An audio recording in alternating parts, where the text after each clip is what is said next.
절개 자체가 2-3cm 정도로 작고 수술하시고 한 3-4일째쯤에는 퇴원이 가능하시기 때문에 환자분들한테는 충분히 장점을 가지는 수술이 될 수 있다고 생각합니다.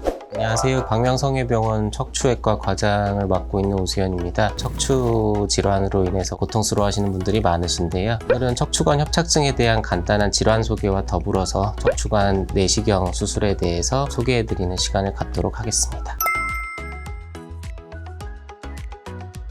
척추관 협착증이라고 하는 질환은 퇴행성 변화가 척추 부위에 누적이 되면서 발생하는 질환인데요. 척추 신경이 지나가는 이 줄기끼리 좁아지는 척추관 협착과 그리고 척추 신경 가지가 나가게 되는 이 척추체 사이의 신경공에 협착이 생기면서 다리 쪽으로 내려가는 방사통 증상을 화끈거린다, 다리가 당긴다, 저리다 이런 식으로 표현하시는 분들도 있고, 점차적으로 걷는 게 힘들어지셔서 허리를 숙이고 쉬시게 되는 신경학적 파행 같은 증상들이 나타나는 게 일반적입니다. 심할 경우에는 이제 이런 척추관 협착이 요통이라든지 양쪽 엉치의 통증 같은 것도 일으킬 수가 있겠습니다.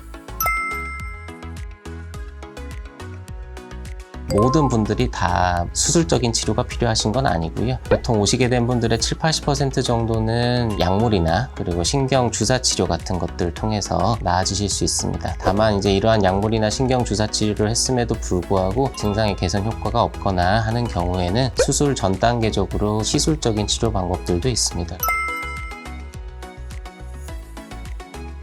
꼬리뼈 쪽으로 이제 이러한 얇은 관을 집어넣어서 MRI상 확인되는 신경이 협착되어 있는 부분에 약과 함께 이 협착된 부분을 조금 풀어드리는 시술법들을 할 수도 있고요. 이제 연세가 많으시다든지 해서 수술적인 치료를 위해서 마취를 한다거나 이런 것들이 좀 부담스러우신데 증상이 너무 심하고 또 다른 병원에서 주사 치료도 많이 해보시고 하신 분들의 경우에는 이러한 신경성형술 치료를 수술 전 단계에 해볼 수는 있을 것 같습니다.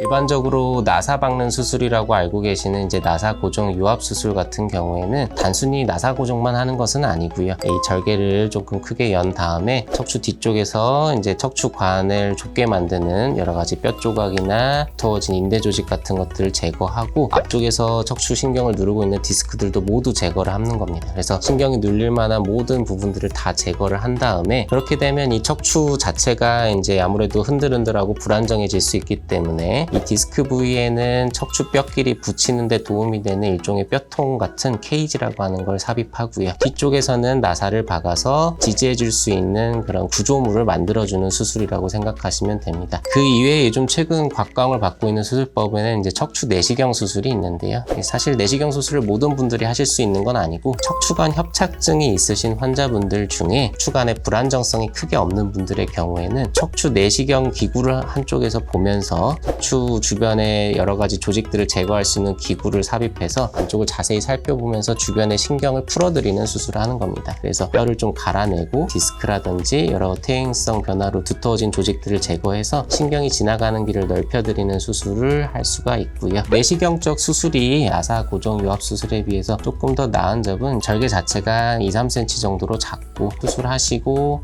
한 3-4일째쯤에는 퇴원이 가능하시기 때문에 환자분들한테는 충분히 장점을 가지는 수술이 될 수 있다고 생각합니다.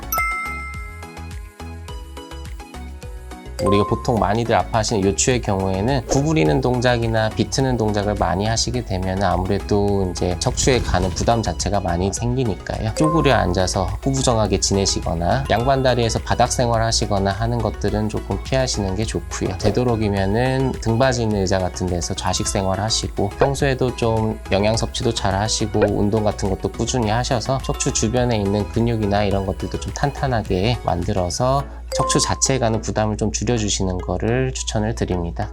오늘은 척추관 협착증에 대한 소개와 이제 척추관 협착증을 어떻게 치료해 볼 수 있는지 간단하게 말씀드려봤는데요. 허리 통증뿐만 아니라 이제 다리 쪽의 방사통과 여러 가지 걷다가 자꾸 쉬게 되는 증상으로 많이 고생하시는 분들이 있다면 광명성회병원 척추외과 방문하셔서 상담 받아보시고 여러 가지 진단과 적합한 치료를 받으실 수 있으면 좋을 것 같습니다. 감사합니다.